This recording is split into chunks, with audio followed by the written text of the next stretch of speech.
For years, black people have been taught to put other races first. But how would our community look when we establish a code of conduct that puts black people first? Your family is your natural economic gang, and everybody should be affiliated. There should be a code of conduct. Everybody has to be on the same page. If you cannot get everybody on the same code, then you cannot win.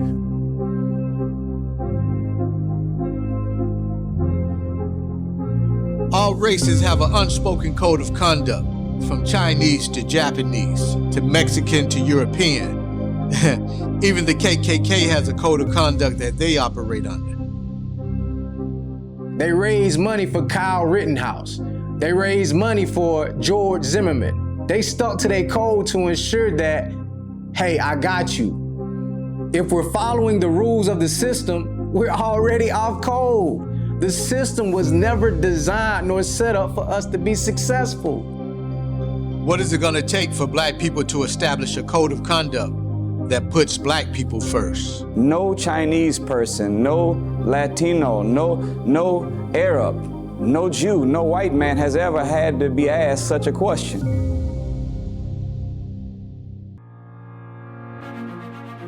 The first thing that we have to have is a code, and that code has to be a patronymic code because we are black. And if we look at the Constitution, that is a patronymic code that we can follow but not actually use because that's someone else's code of conduct and code of building wealth and prosperity that is able to be passed through heirship for generations and for perpetuity. But 99% of all the blacks in the country, whether they got an education from college or not, they don't know what the Constitution is all about. The Constitution was the first affirmative action plan in the United States, and it was written strictly and solely for white folk. That's why in the Constitution, 1 up to 12 is for white people. In those 12 amendments, you'll hear him talking about, he'll be talking about things like using very broad and ambiguous terms so that black folk can never figure out what the Constitution was about. But what if we established a black constitution that puts black people first and is built on the principles of love, respect, and unity? If black people put black people first, then we will take the planet back. That's the fact. We have already survived the Middle Passage. We have survived the crack epidemic. We have survived mass incarceration. We have survived all type of experiments. And here we are still standing. Being black is being resilient. That is the code. It's embedded in our DNA. Like that's the blood that's in your veins. When you know that, and you know Mansa Musa was the richest person ever. When you understand that, and you understand where you come from, and you understand that anything is possible, you will understand that abundance is your birthright, right? Stop resisting you're resisting your greatness. Stop resisting your greatness. You great. And once you understand that, and you understand your greatness, right? I am greatness on display.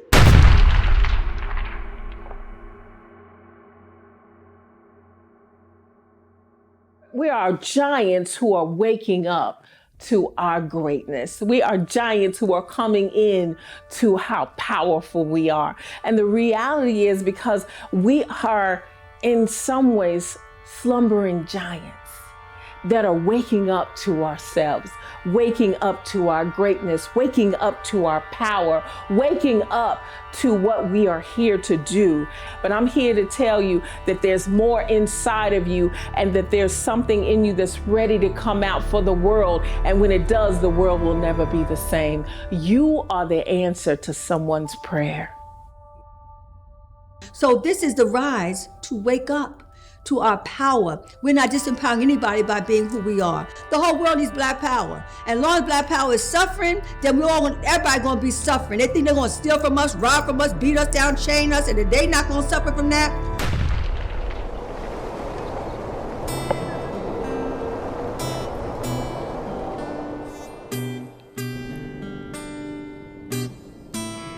You're a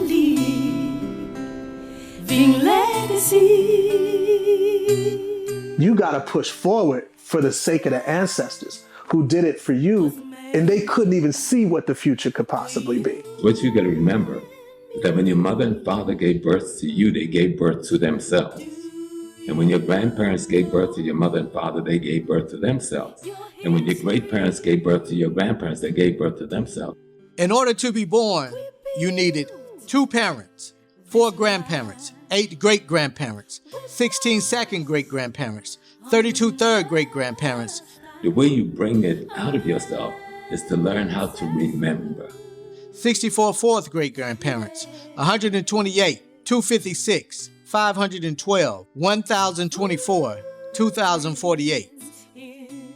For you to be born today from 12 previous generations, you needed a total of 4,094 ancestors over the last 400 years. So you, the individual, is the culmination of millions of ancestors, millions of ideas, millions of concepts, millions of thoughts, all embedded in your DNA, in your cells. Think for a moment.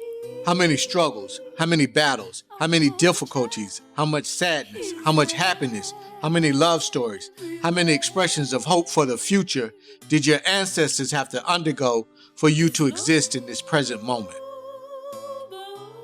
The way you bring it out of yourself is to learn how to remember. And one of the ways to learn how to remember is to have an ancestral altar where you go and have conversation with that part of you that lived yesterday. Because those ancestors, that was you yesterday. Your children, that is you tomorrow. This film is dedicated to our ancestors, and a special dedication to my mom, Miss Gwendolyn Lewis, who made a transition during the production of this film. Mom, I love you. I'm putting black first for you, Mom. Shout out to Jason Black.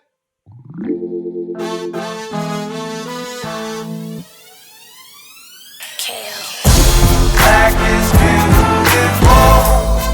Yes, it is. Black is beautiful. Black is beautiful. Yes, it is. Black is beautiful.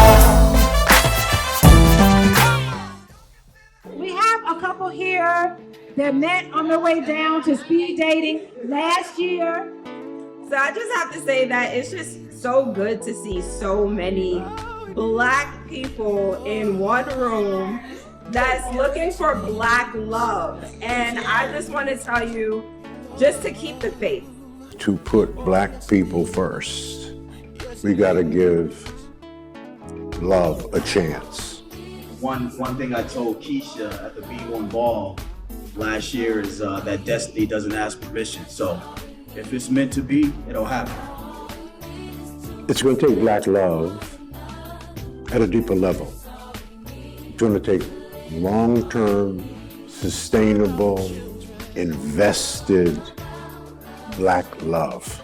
I was looking for love again. I wasn't really sure if I would find it. And I came to the All Black National Convention last year and I found the love of my life. So